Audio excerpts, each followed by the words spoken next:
Check 1 2. Check 1 2.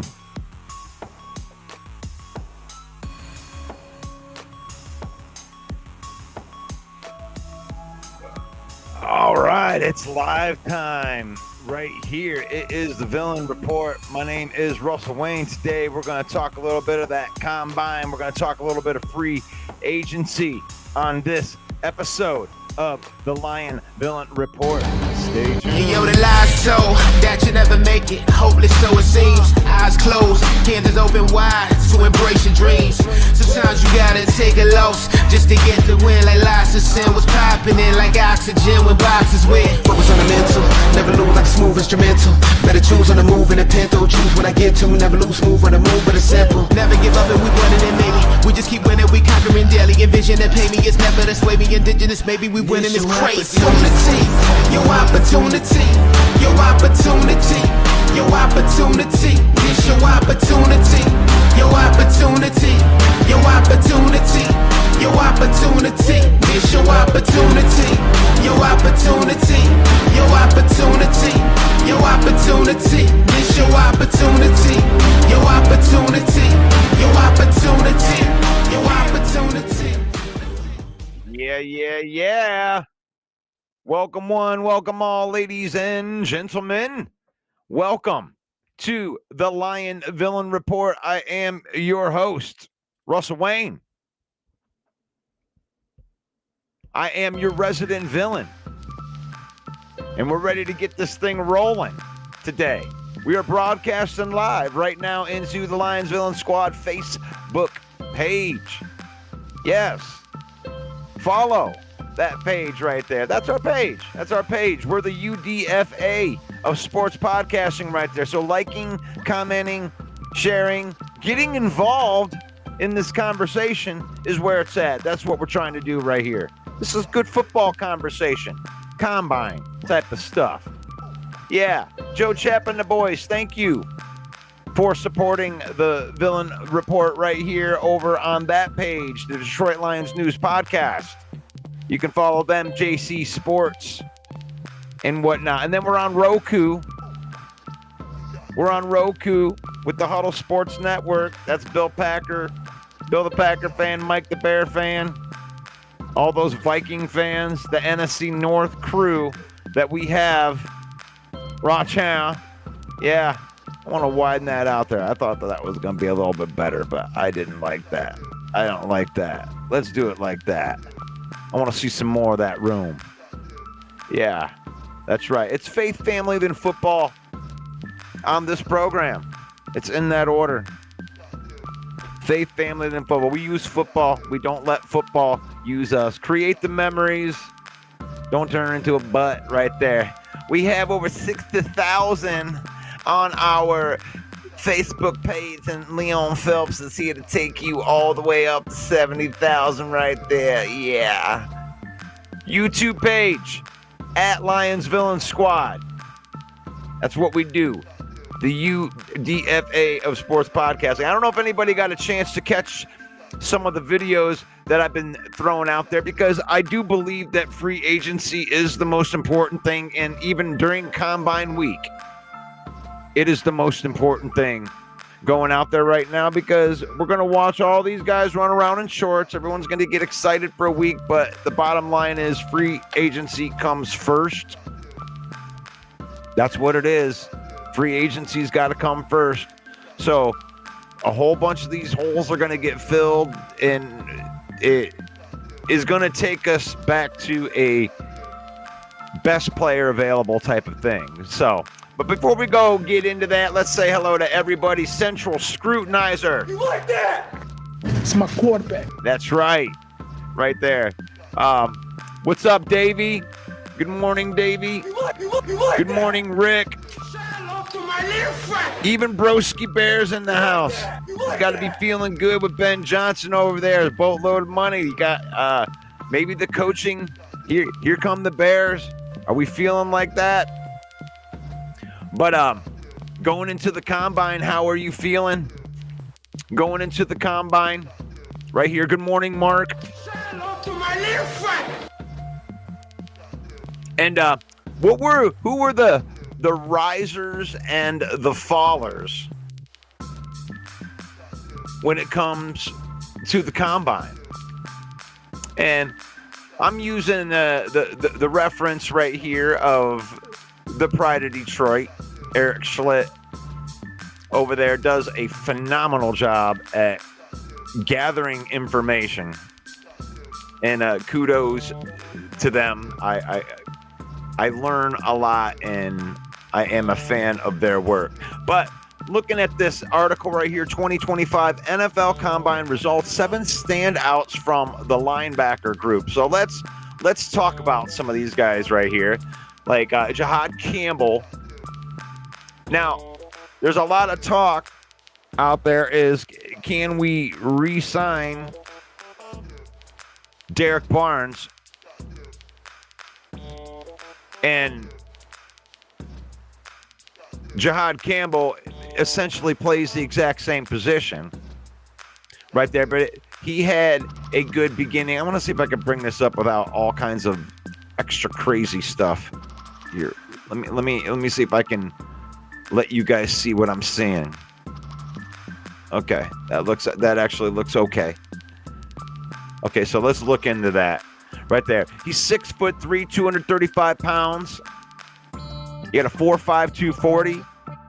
So, you know, that's sideline to sideline speed right there from the linebacker position. 10'7" broad jump. On-field activities, he was balanced and clean, working through drills, proper techniques. His acceleration is drool-worthy. That's a pretty good compliment right there. Campbell's pass rushing background showed up in the edge drills as well.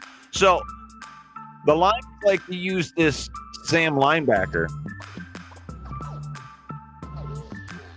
the Sam linebacker role, and they need to be able to rush the passer.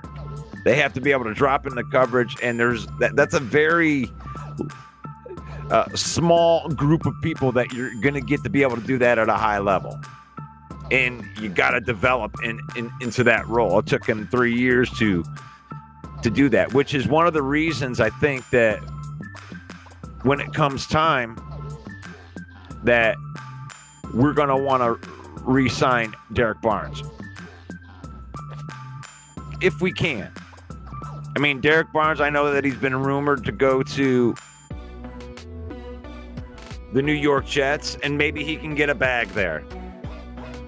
But, you know, we do need a good off-ball linebacker. We got Alex Anzalone. We got Jack Campbell. I love those two linebackers, but I'd love to see another one in there. They just let go of Jalen Reeves-Maben. And I know that he wasn't really high on the depth chart, but Jalen Reeves-Maben was a good depth piece, and he played pretty good in reserve.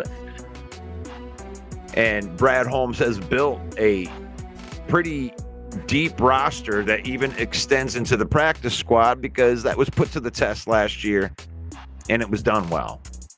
So I don't mind them looking at, I mean, if we draft a linebacker at number 28 and Jahad Campbell is the guy, I'm not going to, I mean, Campbell, I'm going to feel pretty good about that. And we can bring back Derek Barnes. And then all of a sudden, you got a really, really strong linebacker room. So that was one of them. You got Demetrius Knight was another one that was mentioned here. Let's see what they say about Demetrius Knight. 6'1.5" and 235 pounds. He ran a 4.5 40-yard dash. Speed shows up on the field. He covered a lot of ground when moving laterally. He didn't always look natural in drills. Like, here we go right here. A little bit of a developmental piece. I don't know if I want that in the first round. How about Chris Paul Jr.? That's not a very good speed right there. 4.63 at 6'1". His lateral movement stood out, so he moved side to side. Sidewell right there. Small Mondin Jr., Will linebacker out of Georgia.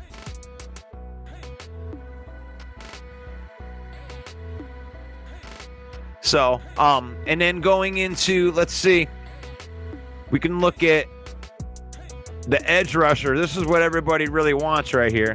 The standouts.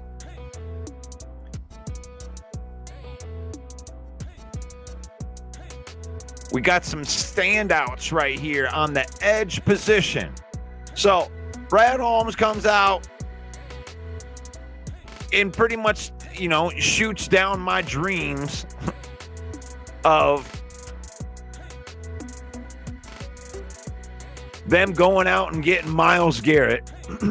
And I'm okay with it. As a matter of fact, I'm not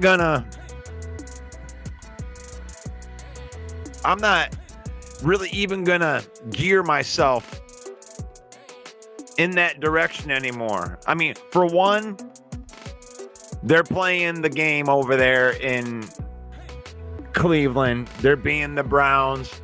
They're gonna try to hold him hostage.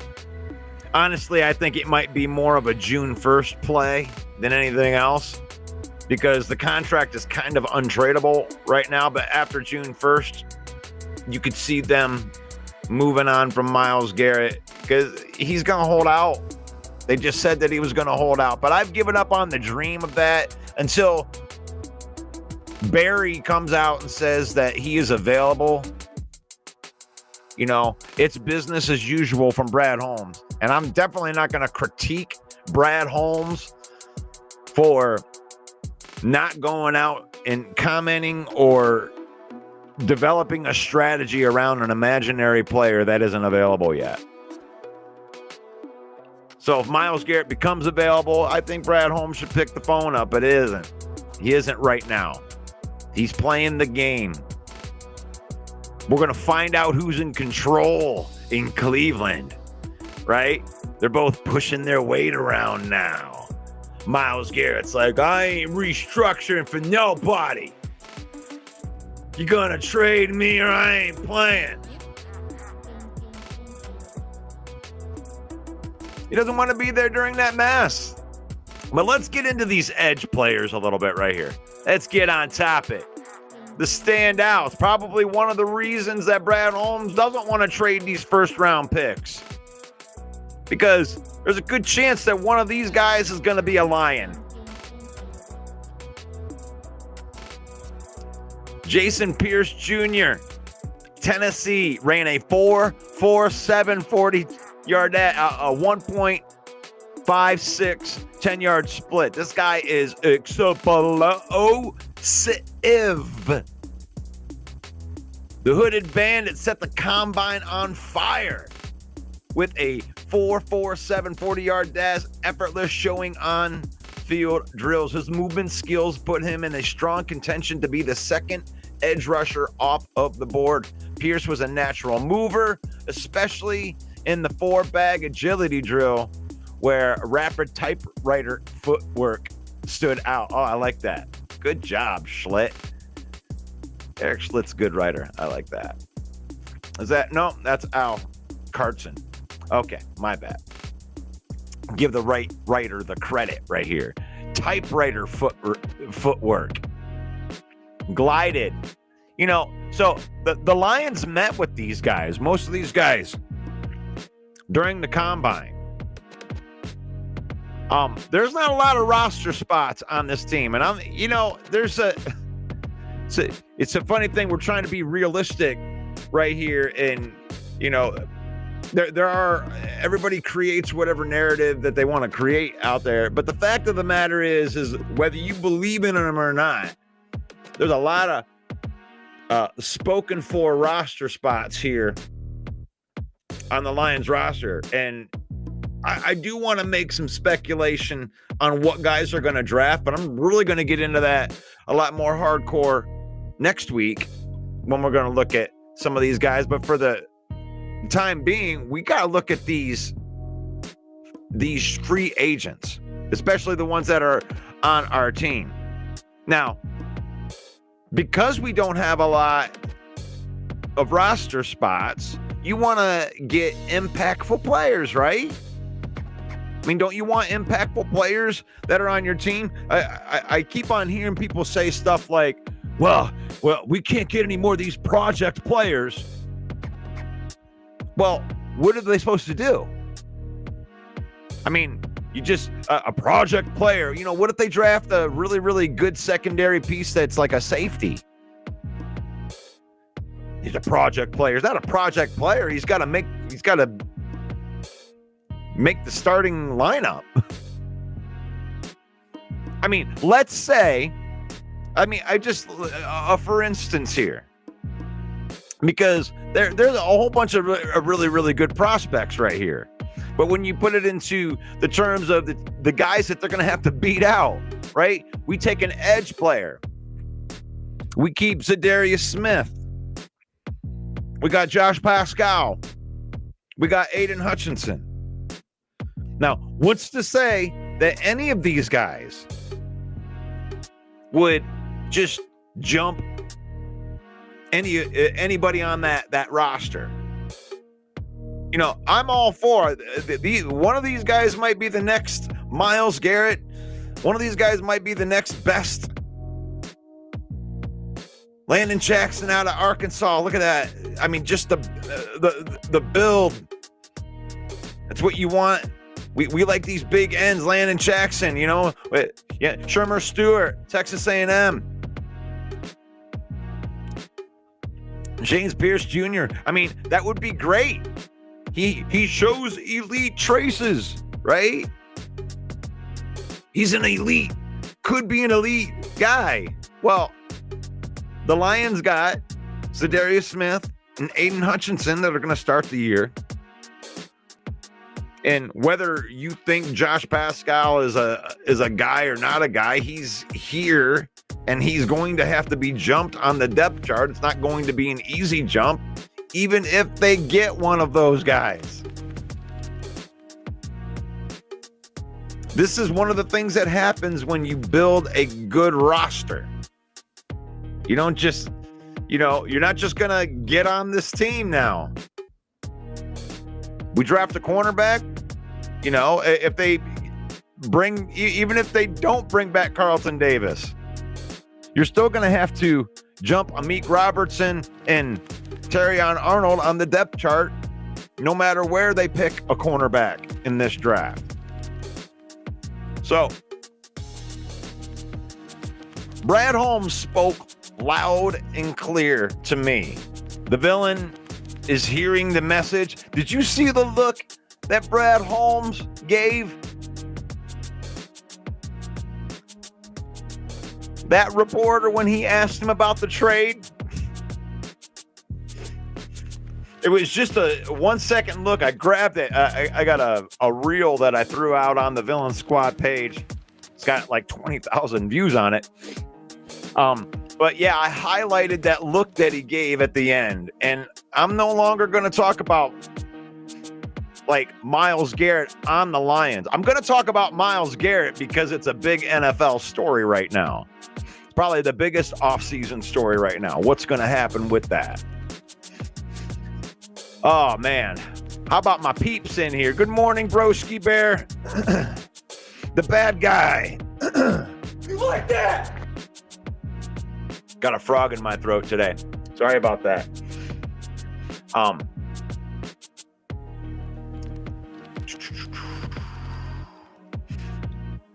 I'm going through my comments right here. The second round is in the second round, straight up and draft your edge because the edge position is so deep.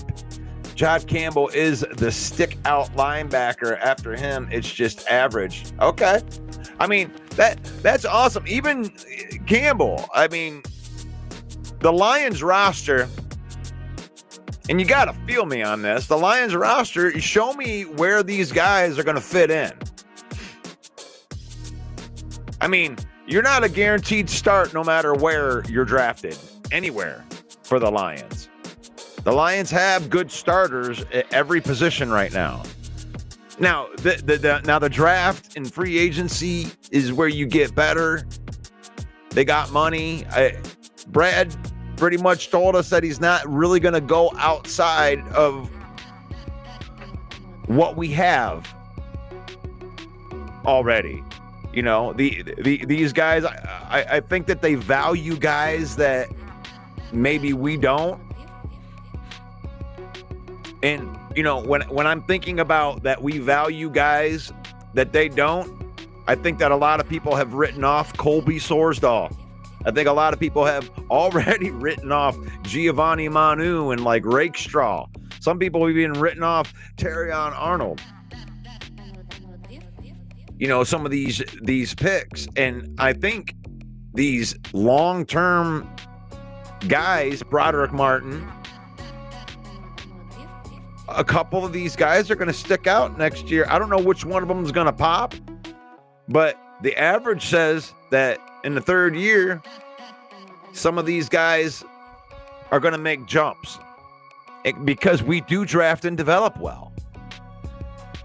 So long term, there's not really a lot of roster spots on this team. That's why when they say drafting best player available, that's a cliche kind of thing, right? Oh, I'm going to draft best player available. Yeah, you are, but there's very few teams that actually execute the strategy out to where they're allowed to draft the best player available. Last year, the Lions still had a glaring need, you know, at the cornerback position going into the draft. There's not the glaring needs, you know, from the youth standpoint right now at any position. You know, you at least have somebody that's behind your starter that is developing. You know, I don't know if Giovanni Manu is going to work out, but I certainly know that it is way too early to give up on him or even come close to grading that pick yet. You know, the Hendon Hooker talk. Well, he didn't play in the playoff game, so obviously they don't believe in him anymore. It's like, that's not true.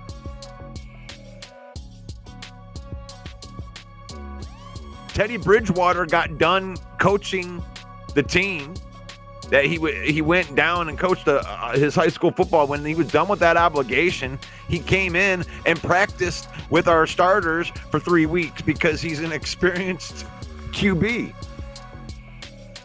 I think that had way less to do with Hooker than anybody would think about. But yet the narrative's out there like, oh my God, Hooker. Like, okay, well, maybe they're not trying to trade him this offseason. Oh, he damaged his value. Okay, yeah, if you're planning on trying to trade him, which I don't think they're trying to trade him. They've been developing Hooker for 2 years. They're going to go right into the third year. Broderick Martin, they've been training him for 2 years. He's going to go right into the third year. He's going to be competing for snaps next year. Giovanni Manu, he's going to be on the roster again this year, but actually this year, he may be playing like Dan Skipper snaps.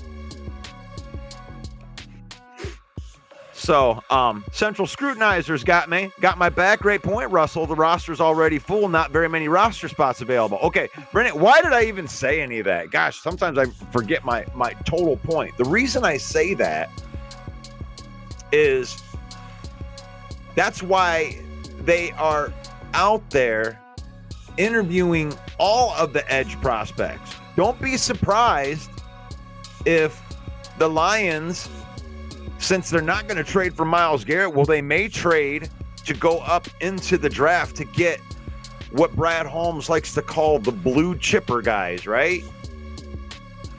32 guys get picked in the first round, but 32 guys don't have the Brad Holmes first round grade.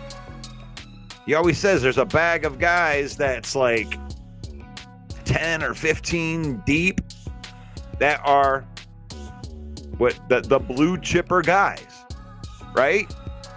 So they're out there at this combine trying to identify these guys, and they will.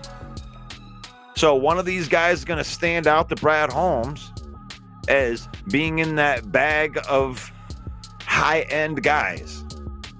Now, those are the guys that actually have a chance to win a starting job right at first. You know, at that linebacker position is one of those guys, the blue chipper guys. Don't be surprised if they trade up into the teens or they even go up to 12 like they did for Jamison Williams. Yeah, they might have to spend next year's second round pick, and they may have to spend some capital to get it done.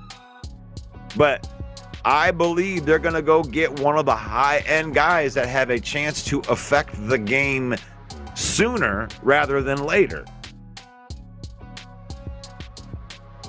Because if they're not going to go out and trade for the proven commodity, they're most certainly going to trade up and draft the commodity that they need. I don't draft for need. They don't draft for need. The Lions don't. They don't draft for need unless they're trading up.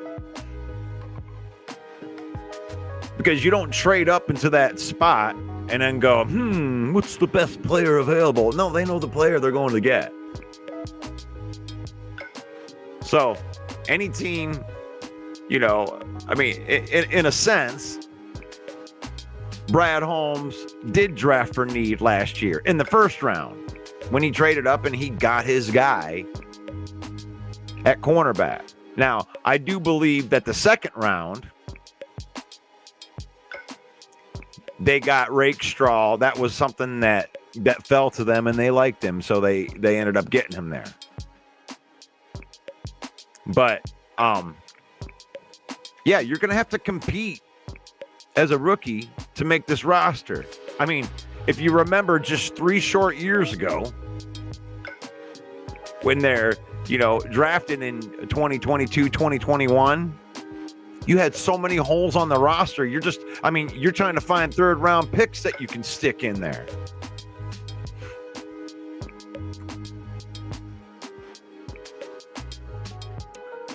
Dorn makes a good point here. You don't make very many good points, but sometimes Dorn comes in and makes a good point. Why not just keep Zadarius Smith? He's still very effective. I believe they will keep Zadarius Smith. He is still under contract. And this comment kind of lends right into the point that I'm making right here. I mean, let's say that the Lions go out and they trade up and they get, who's this guy right here? They trade up to number 15 and they draft James Pierce Jr. because he shot up the draft boards and they trade up to 15 to get him. So they're going to bring him in, this nice edge. Well, that's probably not the one that they probably like, let's say they trade up and get that Mike Green. Mike Green, that's the freak. The freak, he wasn't even at this combine. If they trade up and get Mike Green, is Mike Green guaranteed to start over Zadarius Smith? Is it a guarantee? Is it a slam dunk? There's going to be an opportunity there because if you do trade up and you're trading future draft capital, that guy that you trade up to get has the best chance to crack the starting roster. So, that's something, it's just food for thought to think about because when you look at what they're going to do in free agency, those are your more sure things. You're paying for veterans to come in, right? Because when I look at this free agency and just judging by what Brad Holmes was talking about and what he was saying, that these guys, bringing back Kevin Zeitler, I mean, he was here. Familiarity is something that they like here in Detroit. Derek Barnes, I mean, you can probably get. I mean, unless he's trying to get 10 plus million a year, there's no reason you don't re-sign Derek Barnes. You developed him for 2 years where you thought he was a bust, and then he gives you a good year. He gets injured last year, but he knows your system. He's a good Sam linebacker. Even if you draft Jahad Campbell out of Alabama, you still got Derek Barnes. You know, you want to draft and develop at the same time. So I think you bring back Derek Barnes. You bring back Carlton Davis. You know, and I'm looking through, you know, the PFF, what these guys want coming back. And honestly, I do want to talk. I know that the poster showed that we're going to go right into the risers and fallers. But the thing is like, I can't even give you a good opinion on this yet because it's just in the wrong order. It doesn't really matter. You're going to try to get these best guys. But there's no guarantee that any of these guys are going to start. None of them. I mean, I don't know. Maybe.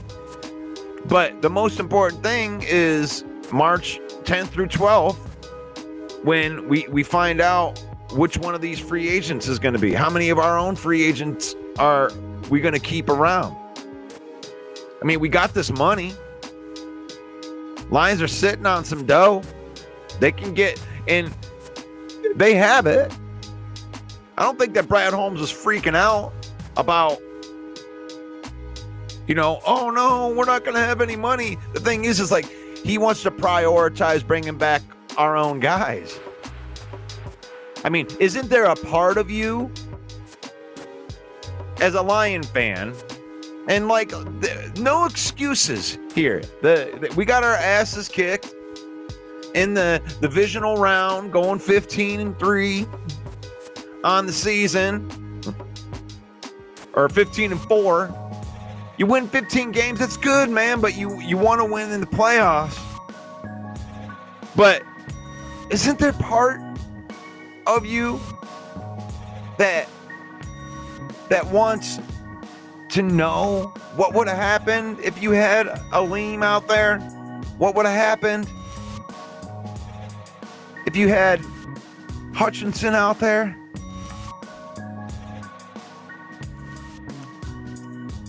I mean, it's something. I wonder that. And just by getting addition by health, you know, I'm hoping that a lot of those free agents like, you know, Davenport and Mosley, I hope that those guys get replaced by, you know, younger versions of them that are more of like the unknowns that can step in, you know. Khalil Dorsey over Mosley, right? I'm hoping that those guys that were working hard, the UDFAs, end up replacing these named guys like Davenport. You know, I'd rather see them bring back Muhammad, who showed promise at the end on a short-term practice squad, maybe make the roster kind of deal. You know, fill in the back end of that roster. And when they get to this draft, there's going to be zero pressure on any position to be like, oh, you have to. You know, it'll literally be what they can find. The best player available. Best player available. But when I'm looking at our cap right here, $51 million, they got the money to do these things. You know, and it's a healthy cap too. I know a lot of people, you know, the Philadelphia Eagles have sold that team and it paid off for them. You know, they made a couple nice things that work. You invest a lot of money in Barkley and AJ Brown, you know, the draft capital that paid off for them. But the Piper's going to come due for them because they got to pay for that championship yet, and they haven't yet, and they will. And the thing is I know that Lion fan feels the same way. Would you sacrifice your future to win the championship now? I think that answer would be yes. Because you know that Philadelphia fan is celebrating that right now. And they took some chances and it paid off for them. It did. But, you know, we had an unfortunate run of injuries last year. You know, that's the number one thing I want to pray for next year. It's just, you know, I want to keep my best players from injury, protect them from injury. I know everybody would be like that, but the team has a roster that's good enough to win the Super Bowl. But you can't take, you know, 50% of the roster that you take them away, and then just be like, hey, why aren't you as good as the best teams? It's like, you can't match up against the best teams like that. But you still found a way to win 15 games, despite all of that. And you're getting those guys back. That's the thing. It's like you went to the playoffs last year and lost in the first round without Hutchinson, without Aline, without Carlton Davis, and it's almost like if you're going to get those guys back. It's almost like you're re-signing those guys, right? Oh, well, you didn't have them last year. They didn't help you last year, but you don't think that Aiden Hutchinson's going to help you this year? Aline McNeil's going to help you this year. And, you know, they go into,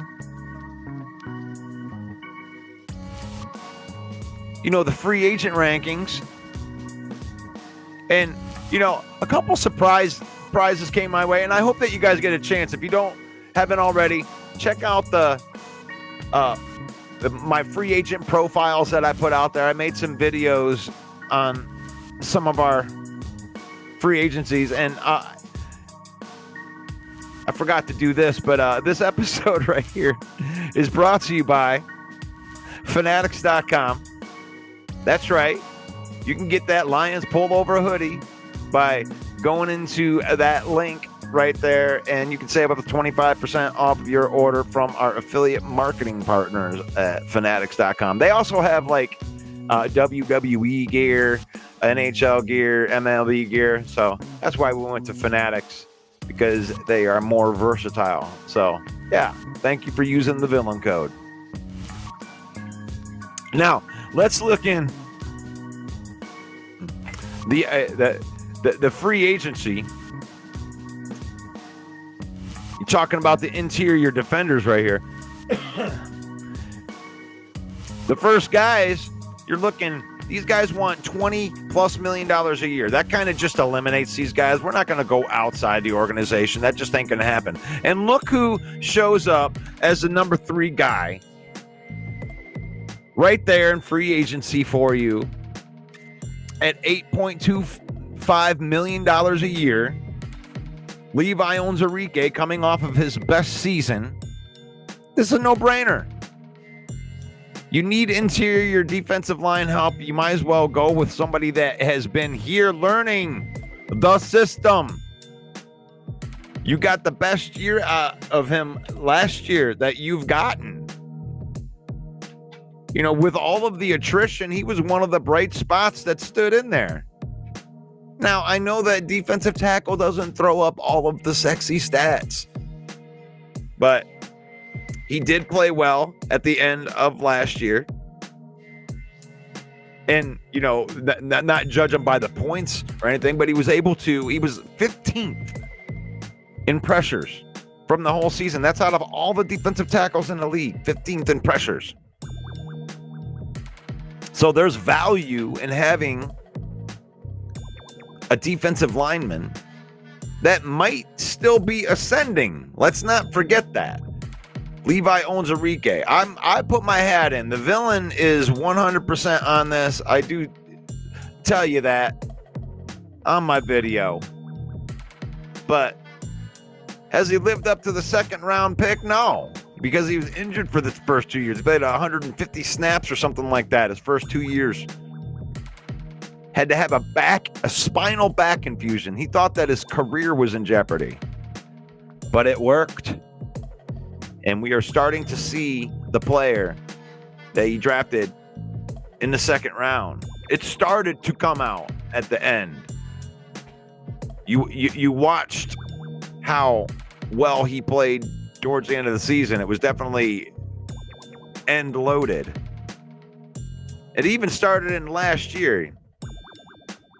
Last year in 2023, Levi Onwuzurike played, and it was just, can my back hold after getting this spinal infusion? But I think a 2-year prove it deal, I think that's a perfect deal. They list it out right there. What would you do? Levi Onwuzurike? Keep him? Y for yes, N for no. Come on. 2 years, $8.25 million a year. It could be a 3-year deal that is get outable. I think it's a no-brainer.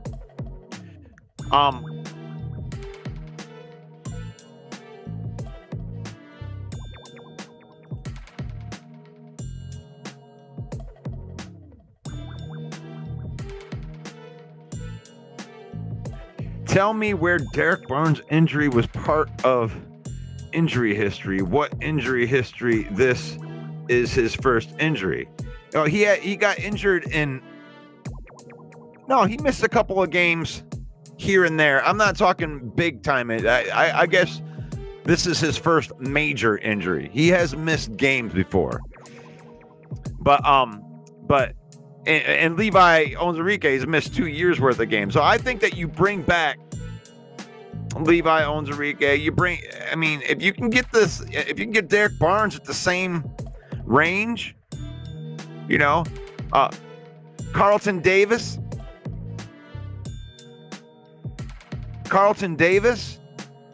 it says via PFF right here. And Carlton Davis is the best cornerback that's available in here, because when you look at these guys, DJ Reed, you want $14 million a year, my man, for being a number 2 over there. I'm okay with DJ Reed. You want to give him the money instead? He's right there. He's right here. Javarius Ward, 56 overall. He didn't have as good of a season. 31 out of 116 cornerbacks. Javarius Ward, 93 out of 116 quarterbacks. Rasul Douglas wants $13 million a year.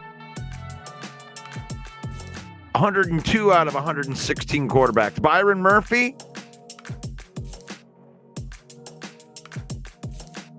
22 out of 116. There you go. That's a little bit more. You want somebody that's ascending there. He wants $17 million a year. Brad Holmes ain't gonna pay that. Now, Carlton Davis wants $14 million a year. There it is. There it is. Carlton Davis wants $14 million. So let's review this since I messed it up. I thought that. Let me do it. Let me do it again. Right there. DJ Reed wants $14 million a year. Right, this is a popular one. From the outside, I don't mind that if they want to go sign somebody from outside, right? Javarius Ward, okay. He had his worst season, according to PFF. Took a step way back. 93 out of 116. Rasul Douglas, 102 out of 116. Byron Murphy, 22 out of 116. Oh, I would consider that only if you're trying to get 17.3, you can sign somewhere else. And then Carlton Davis. And Carlton Davis, according to PFF, 21 out of 116. He's better than all of them. And he's been here. So that's why I think, I like that. 3 years, $14 million a year, with the ability to get out of it after the second year. Come on.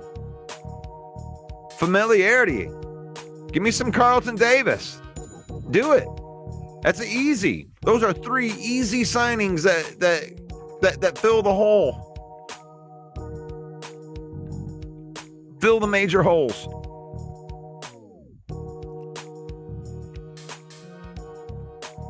You know, Kevin Zeitler, bring back Zeitler. See how much. If not, then you can look at some of the other guys that are available in there. But I don't think for the money you can really do better than Kevin Zeitler. I mean, for what you want out of him, because you're developing young guys. So let's look at these guards. We're looking at guards. Now let's get the cornerbacks out of there. We don't need cornerbacks. But we'll put centers in there too. Trey Smith just signed, got the franchise tag, so he's off. Drew Dalman wanting $14 million a year. I just don't think that we're going to be. I don't think that we'd do that unless we were going to move off of Frank the Tank, and I don't see that happen. Don't need to do that. Will Fries, guard, $14 million a year is just not. We're not going to pay that. And then comes Kevin Zeitler, and he was really the best guard out of all the. Okay, Will Fries was right there. Same. But Kevin Zeitler played well here. You know, if you need to give him $10 million for the season, do it up. The most important free agents that we have are our own. And we don't even need them long-term answers. You know, you can get some developmental guys down later, a little bit cheaper. You know, if they don't get Kevin Zeitler, you know, you go down in here, you want to find these younger guys that can come in. I don't want to go get Becton. You know, you get one of these other guys. Patrick McCarry. He's only 27 years old. If that's his contract right there, maybe that's what you do. You build it up short-term, long-term. You got one good guard right now that you drafted last year. I believe that he's a good guard in Christian Mahogany, but you do need one on the other side because it doesn't appear that Graham Glasgow is trending in the right direction. So pick up a guard in free agency to solidify that line, the one that keeps your line together. Or else you're going to go into the draft and you're going to need a guard. I need an interior lineman. But like I said, I believe in the long-term solution, some of the project pieces that they got. Like Giovanni Manu. I most definitely believe in Giovanni Manu. I think it's a very, very simple transformation that's going to occur here. Giovanni Manu. I don't know how many people back him up because I think a lot of people are down on him, but I'm going to let you know that I believe in that even as the long-term solution. He's going into his second year. Here's the progression. They told you, first of all, about Giovanni Manu, that he was a project red shirt type of season. Told you right up front. And then he red shirts and everyone goes, why didn't he play? I'm like, come on, guys. Oh, you're actually going to use a roster spot? Yeah, they did. And they got away with it. And they did it. And it didn't hurt them. Now they're going to go into this season. Well, one of the big telling things is, do they pick up Dan Skipper? Now, Dan Skipper might just come back and give us the hometown discount, play for $1 million, and be all good, right? But he might be trying to go out there and get some money. You know, he gets a chance to go out there. If he can make $10 million a year, I don't think the Lions would pay $10 million for Dan Skipper, but somebody might. So got to let him go out there and get that money. But if they don't re-sign Dan Skipper, maybe Giovanni Manu comes in and plays those extra snaps here and there, when they're using an extra offensive lineman. That was the Dan Skipper role. He was out there regardless of whether he started or not. They had little play packages for him. Expect that to happen from Manu this year. Get him a little bit of experience. Get him out there. Maybe he could even earn that swing tackle role. That happening this year. That would be a little bit early. We might, at this time next year, be talking about, will Giovanni Manu take over for Taylor Decker? Or will they bring Giovanni Manu to take over for Penei Sewell and move Penei Sewell over to left tackle? So when they do that, then you guys can come on here and be like, man, I remember when Russ said that on February 28th. I mean, you got to be patient with a lot of this stuff. And Lion fan is so not patient. It's so funny. But you got to let these guys play out. Detroit bad guys on there for $8 million. It's like, yeah, let Brad go and wheel and deal this stuff.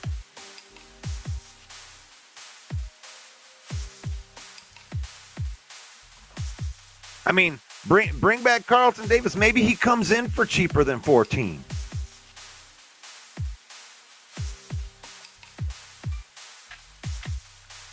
I mean, maybe he comes in for a contract that looks like 14, but it looks more like 8.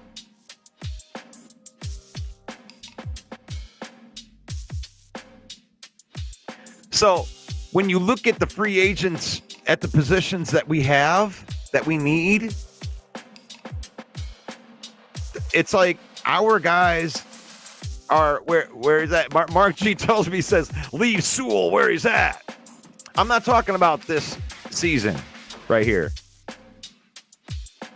I'm talking about they have to make a move over the next 3 years because, you got 3 offensive linemen that you're going to have to replace probably over the next 3 years. And you can do that. I mean, the replacements might already be here. Like I said, they're not going to move Sewell.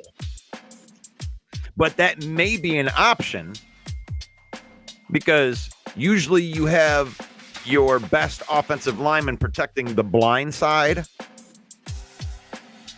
of the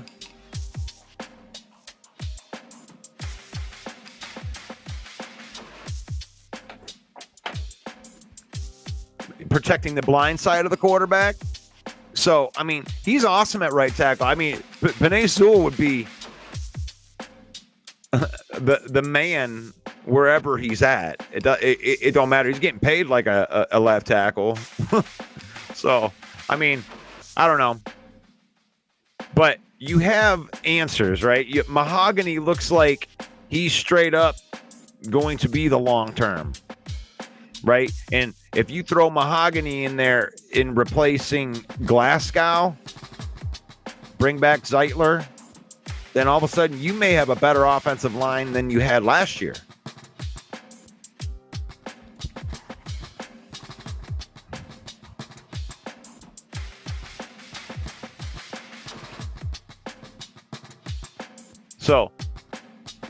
So Mark G, let's talk about this. I want to make sure that we're talking about the same thing here. That I am predicting that the Lions do have offensive line depth because I am endorsing Giovanni Manu. Giovanni Manu was a 3rd round draft pick last year. Well, they used a 3rd round to get him in the 4th round. That's how highly they thought of him. And I don't think that Brad Holmes is a dummy. So when I say that Sewell is going to be moved, it's only because we have depth. That the next man up is Giovanni Manu. And unless you want to, I mean, maybe he could take over for Taylor Decker on the left side. Maybe, but I would put the more experienced guy there. But if Giovanni Manu is good enough to compete for a starting position, that's how you infuse the youth movement. Because when you look at these contracts that the Lions have over the next how it works in the next couple years. Like in 20, and I got to show you what Brad Holmes is talking about, why the Garrett thing is a little far-fetched. Is next year's cap has a lot of different things going on here. 69 million, 21 million for Decker. Frank Ragnow is going to have a 16 million hit. Amon-Ra is going to have a 33 million hit. Penei Sewell's going to have 28 million. Aleem McNeil's going to have a $28 million hit. So there's a lot of money coming up, and then you're going to throw in Aiden Hutchinson and Kirby Joseph on those big contracts. So all of this money that they're going to have when this ends up being 70 million, you know, they're going to spend it smartly. We don't want to be in a long-term position like, you know, like San Francisco, because they ran up the credit card. We haven't begun to run up the credit cards yet. We got a lot of equity. And how do you look for equity? I will show you here on, so this is 2025, this is 2026. If you want to know what kind of equity is, just in dummy terms, look at the base salaries. The base salary is what is converted to signing bonus when they do extensions. So these real numbers, this is how much equity you have. You got 55 here, you got 14 here, you got 11 for Frank, you got 27 for Amon-Ra. Any of those contracts could be extended, restructured, and that's how much money can be gotten out of them.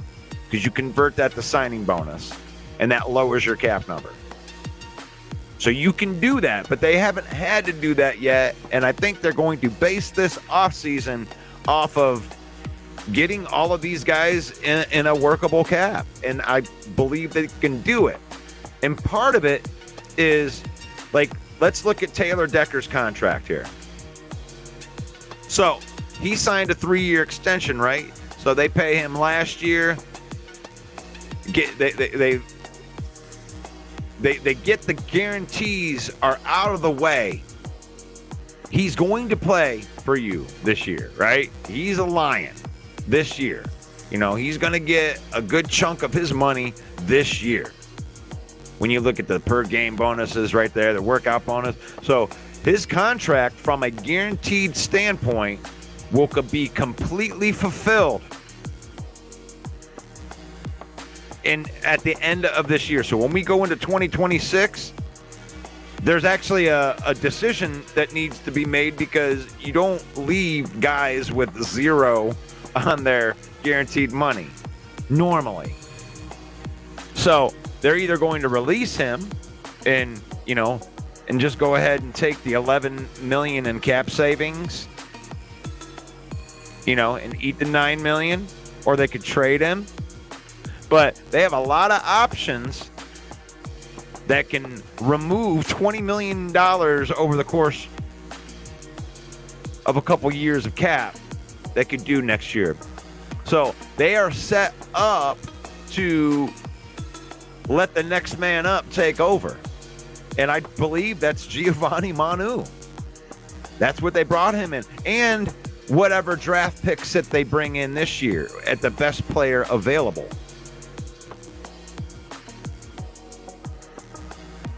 So, so right now, Mark, we will have to replace either one or two O linemen. Not going to be able to resign them all. Where do we get two offensive linemen? I mean, I'm showing it to you right here. I'm trying to help. I'm showing it to you. This is the offensive linemen that are under contract in 2025 and 2026. The only one that isn't here is the guard. You have Decker, Penei Sewell, Frank Ragnow,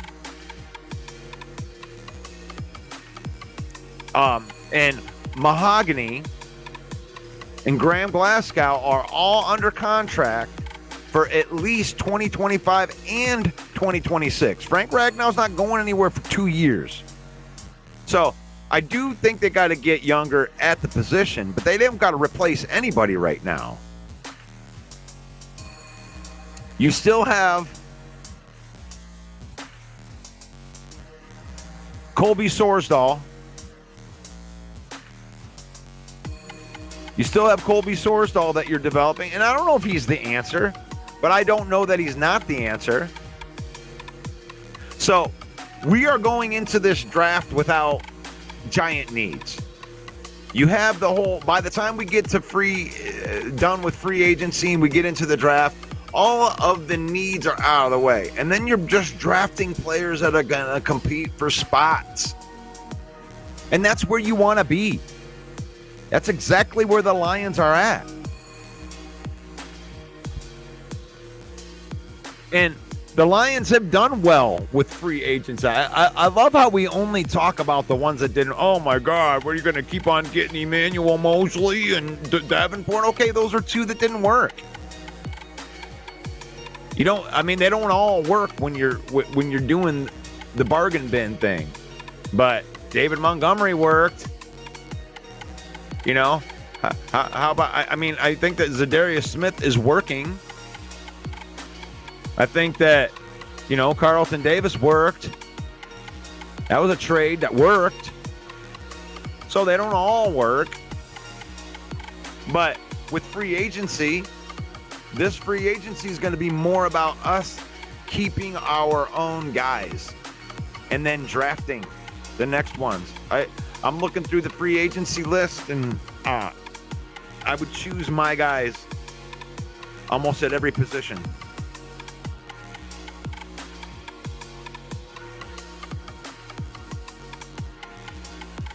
So where do I think the biggest position of need is? The thing is we got to get into the free agency part.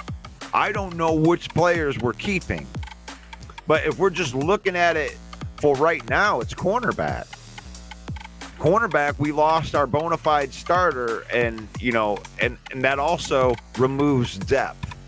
So as of right now, if I have to choose which free agent I want the most, it's Carlton Davis. Carlton Davis not being re-signed has the biggest threat to the starting lineup going into the draft, needing a cornerback. They need a high-level guy. And then it's offensive line. Then it goes offensive line because, if you don't re-sign Kevin Zeitler, you're not, in dire straits, because I think that Mahogany is going to step right in there and be as good as you. And then I think that you're about where you are. But if you bring back Kevin Zeitler, I think that you actually make the offensive line better than it was last year, because Mahogany's a stud, man. I can't wait. And then when you get into the edge stuff, I do believe the edge is a need, but it's not a need like, oh my God, we have no edge. It's a need like you want to be better there. I like the idea of seeing what Aiden Hutchinson and Zadarius Smith can do, right?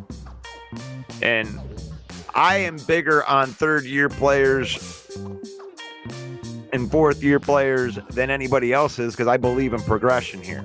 So I like Josh Pascal as a depth piece coming off. I like them, being able to get guys like Muhammad and, Ezekiel Turner as real cheap depth pieces that could be practice squad guys that are going to create depth too.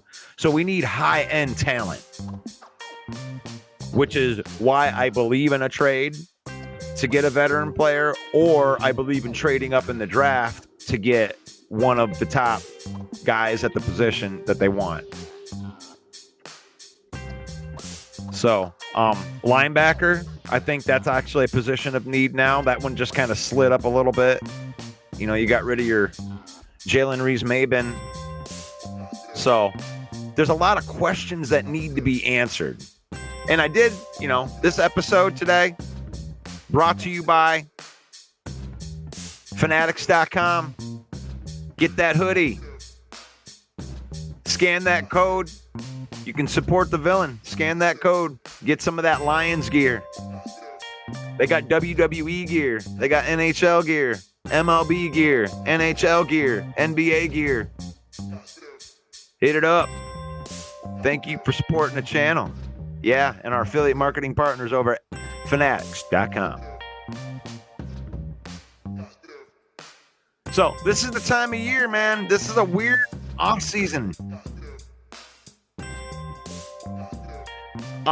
And if I can try to put out a vibe for you, and I want to help you out, Mark G, because the way I feel about these things, it's like we don't know about Rick Straw yet either. To me, like if I'm gonna grade a class, you can't grade a class after 1 year. I mean, come on, man. I've seen too many players bust out after the third, fourth year. After they've been on some rosters, they know how training camps work. They learn how to be a pro. And then they can just start playing football. They break out their third, fourth year. You can't judge Rake Straw yet. I mean, judging Giovanni Manu after a year that they told you that he wasn't going to play. Even Colby Sorsdahl, he's going into his third year.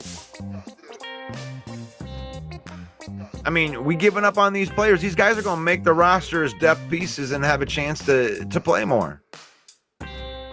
Rake Straw is going to play meaningful snaps this year. I mean, we can glaze over these guys and be like, oh, what'd they do? They drafted a cornerback in the second round that didn't play. It's like, we're talking negatives here. That's negative. Having a Meek Robertson, Carlton Davis, Terrion Arnold stepping in front of you. Khalil Dorsey, who's been here for 3 years in front of you. Not having to rush a rookie cornerback out. I mean,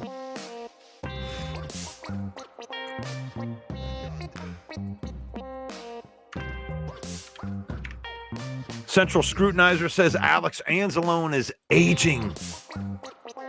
Yeah, Alex Anzalone's 30 years old.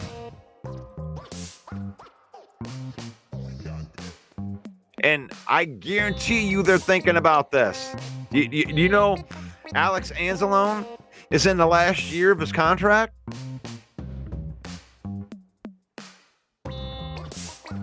So, and that's cool. They may extend Alex Anzalone. He's aging 30. Is 30 aging? I think that you could extend Alex until he's 32, 33. And I'd be okay with that. Or they could let him go too. So, let's see if they can find a stud linebacker this year. Malcolm Rodriguez.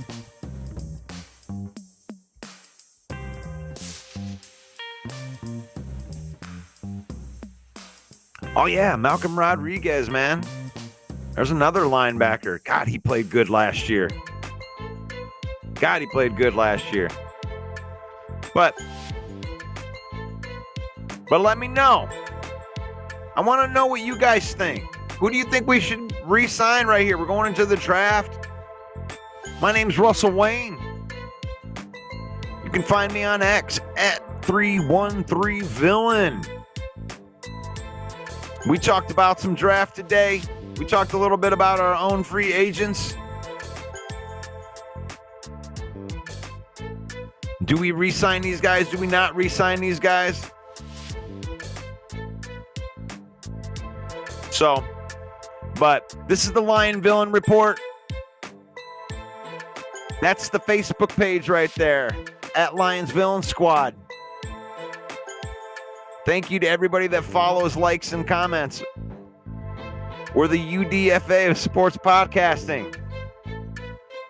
This is the off-season edition. I'm going to be with you Monday, Wednesdays, and Fridays from here on out throughout the rest of the off-season.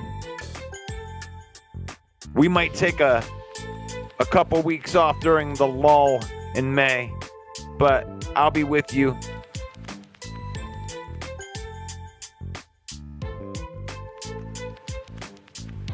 Find us on the YouTube channel at Lions Villain Squad,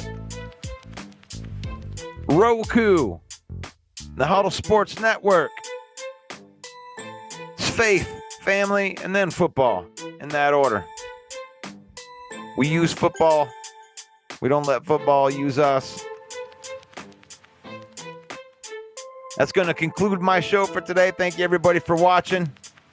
God bless you guys. May the Lord bless you. May the Lord keep you. May the Lord shine his face upon you until we meet again in Jesus' name. Amen. Thank you, everybody, for watching today. We'll get into it. We'll get back in. We'll chop it up on Monday after the combine's over. Until then, God bless. Peace out. Hey, yo, the lies so that you never make it. Hopeless, so it seems. Eyes closed, candles open wide to embrace your dreams. Sometimes you gotta take a loss just to get the win. Like lots of sin was popping in like oxygen when boxes wet. Focus on the mental, never lose like a smooth instrumental. Better choose on the move in a pinto. Choose when I get to, never lose smooth on the move, but it's simple. Never give up and we running it, maybe. We just keep winning, we conquering daily. Envision that pay me, it's never the sway me. Indigenous, maybe we winning, it's crazy. Opportunity, your opportunity, your opportunity, your opportunity.